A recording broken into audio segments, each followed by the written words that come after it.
Hi friends, welcome to my channel. In this video, I'm going to share how to sign up or create a ChatGPT account with Gmail step by step. Let's begin.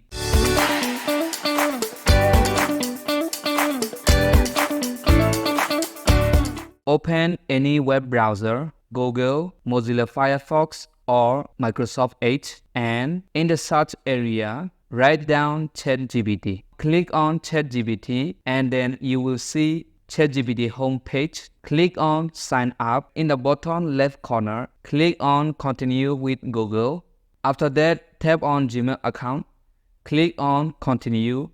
Here you have to write your name and date of birth. After that, click on Agree and then click on OK, let's go. There you have it. Now you can use ChatGPT. Can ask anything what you want to know. It will save your chat history until you delete. Alright guys, I hope this video is helpful for you. Save and share with your friends. Thank you for watching.